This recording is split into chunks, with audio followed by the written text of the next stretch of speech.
a very blessed Sunday. Today is the third Sunday of the Great Lent, and the Gospel reading is from Mark chapter 2, verses 1 to 12. The 4th and 5th grade of the Sunday school students are all grouped together to elaborate this miraculous Bible story of Jesus forgiving and healing a paralytic as seen in the Gospel reading. As Jesus entered the town of Capernaum, his followers heard that he was in the house.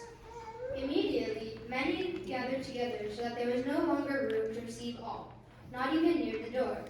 As Jesus preached the word to them, 4 men brought a paralyzed man, learning that Jesus was healing sick people from all over the place. When they could not come near because of the crowd, they uncovered the roof where Jesus was. When they had broken through, they let down the bed on which the paralytic was lying. When Jesus saw their faith, he said to the paralytic, "Son, your sins are forgiven." Some of the scribes sitting there reasoned in their hearts, "Who can forgive sins but God alone?" When Jesus perceived this in his spirit, he said to them, "Why do you reason about these things in your hearts? The Son of Man has power on earth to forgive sins." Then Jesus said to the paralytic, "I say to you, arise, take up your bed, and go your way to your home." Immediately the paralytic rose, took up the bed, and went out in the presence of them all, so that all were amazed and glorified God, saying, "We've never seen anything like this. Wow, it is amazing to see how caring and loving the 4 friends are." They wanted their paralytic friend to see Jesus and be healed by Jesus.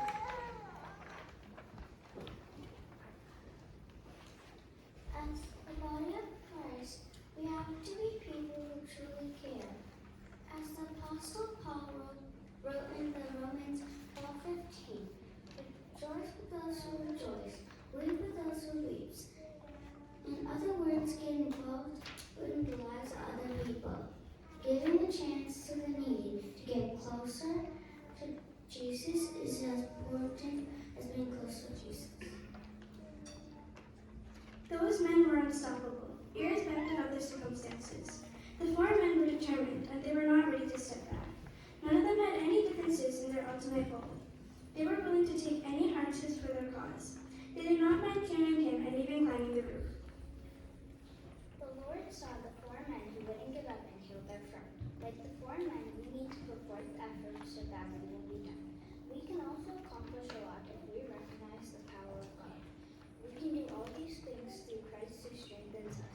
The 4 men did not mind sharing Jesus with the paralytic man, and that made all the difference to the paralytic's life. The 4 men did not mind sharing Jesus with the paralytic man, and that made all the difference in the paralytic man's life.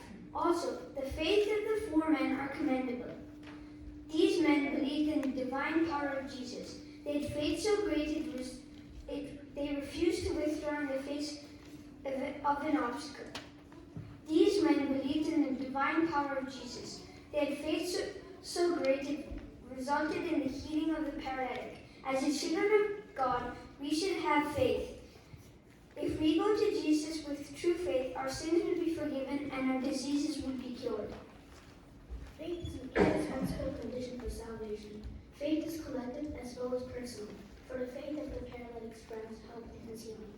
3 signs of Jesus' community are shown. 1, he knows the secrets of heart. 2, he forgives sins. The power belongs to God alone. And 3, he heals by the power of his word. In the Gospel reading, the main lesson written from this miracle are healing, teaching, and hurting, and these key elements are inseparable from Jesus' ministry. The amazement people in Capernaum experienced was anything to bring people to the point of glorify God. Jesus says that he has the authority to forgive sins, and then proves it by healing the paralyzed man. He called himself the Son of Man, as a reference to the prophecy in the Old Testament. Daniel chapter 7, verses 13 to 14, which says that the Son of Man, or the Messiah, will have authority, glory, and ultimate power over everything. Jesus then shows us the principle of faith, which heals people. He shows us this when he said that the paralyzed man's sins were forgiven and went on to heal him. This proves that Jesus is one with God, as he is the only one who can forgive sins. purpose of Christ coming into the world is to forgive sins, freeing humanity from its bondage. Forgiving sins is a greater power than physical healing. God alone can forgive sins.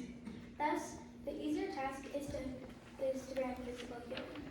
Though Christ is fully God and holds the authority to forgive, he commends to those gathered and heals the men in order to draw people to God whom they glorified. Now we are going to sing a song to commemorate this miracle.